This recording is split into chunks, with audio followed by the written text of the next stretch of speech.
Game statistics after rupee banner. The whales have given their answers. I wonder how it will fare when N and Mononia banner comes out. Alright, let's talk about this, guys. Let's talk about this banner.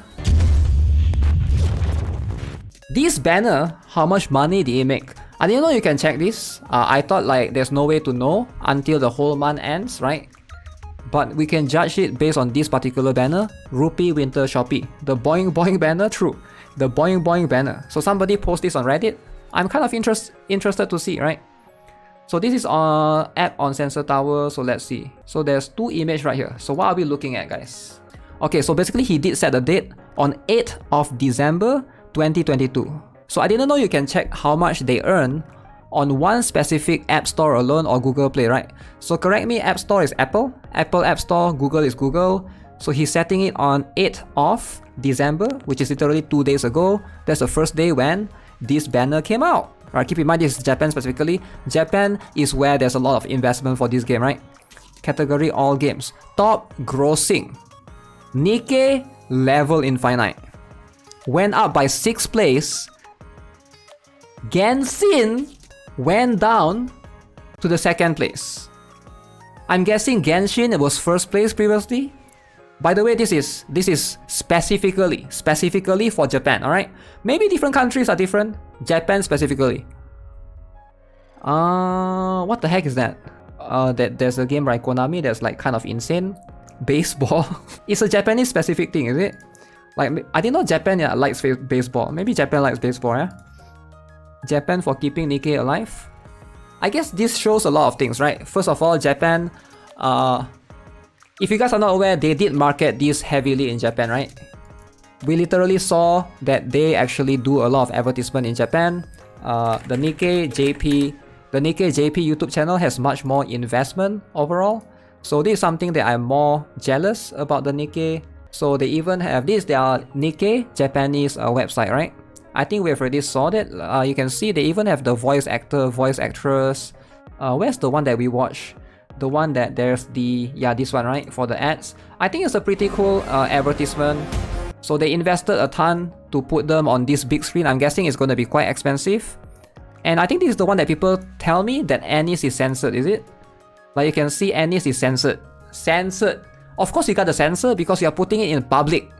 Right? This is public. You can see kids here, kids and their mom holding hands. You can't put Anis with big boob, alright? It has to be censored a bit. Makes sense, right?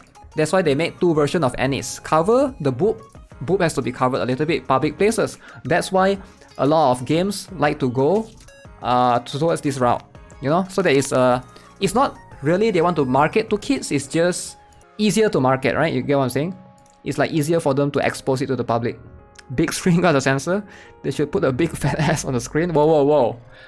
First of all, even if they want to, I'll be real with you, even if they want to, I'm not sure if the Japanese government allows that. Like you can't, as long as there's kids in public places, you can't. Unless that particular city has no kids at all. There's gotta be one kid that you gotta protect. Mr. Timmy right there. Little Timmy that you gotta protect from looking at those things. Okay, let's have a look. What do we have right here? This is how much Japan earned. Puzzle and Dragons. Gung Ho Online 2.434 billion G. Okay, I'm not familiar with the JP currency. I'm guessing this is the conversion, right? YouTube earns this much, 1.75 billion. Monster Strike Line Manga Goddess of Victory is beating Genshin. Alright, you can see here 1.74 billion versus 9 yen. That's JP's currency, I'm guessing, right? This billion, that's a lot. How much is this in USD? Does anyone know? 7 million? That's why FGO is still alive? Yeah, but regardless, 7.3 million. Okay, that's much more believable. That's much more believable. Still in one day. From one country. That's insane. That is insane, man. One day, one country, that's insane. Like, I can't believe it, man. Japanese people, wow. JP fans be horny, same to be honest. People have to remember the East really used to this type of game. Consider how bad FGO rates and how well it still sells. If the characters are hot, relatable, have a good story, the money will fly. Yep. It took 7 years for FGO to finally get a PT system. And I think if Genshin and Uma Musume never kick off, I still have none of the shitty USO system. It's just the industry standard for now.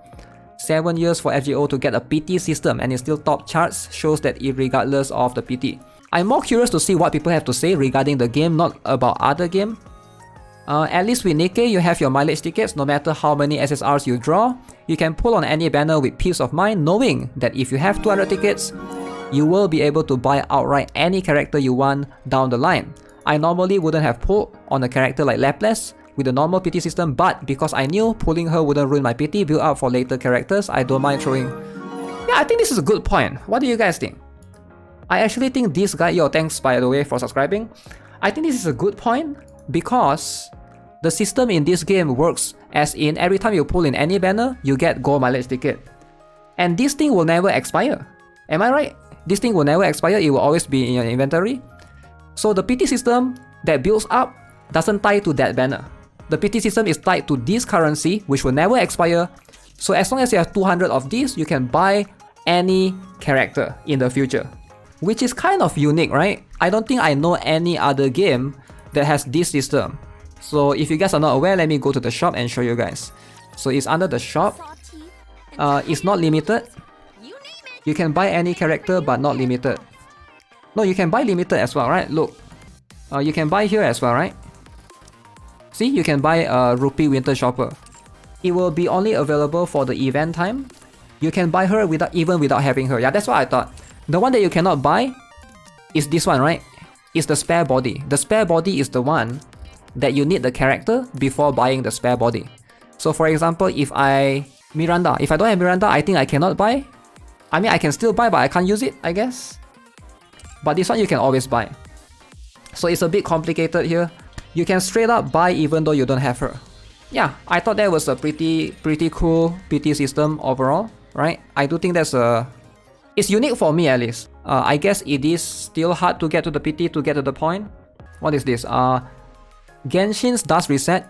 It isn't just comparing when the PT hits, it's also what the PT gives. Genshin will always guarantee the targeted 5-star after 160 pulls. 80 for 50-50 versus Nikke's 200. Genshin players rise up! Genshin 160 pulls. Nikke 200. Of course Genshin wins. Genshin wins, right? 160 pulls versus 200. Huh? But is it 4%? True. This guy need to respawn. Is it 4% though? He never respawn. What is Genshin's rates? I have no idea. This is why you never compare PT from game to game. Now you have to compare the rates. Now you have to compare how easy it is to get the currency. I feel like it's much more complicated than just compare like that, right? It will never be accurate. Can't win against the 4%? Yeah, you cannot win against 4%, alright? Pulling on a moderately interested character and missing just means the character I'm more interested cannot escape. Okay?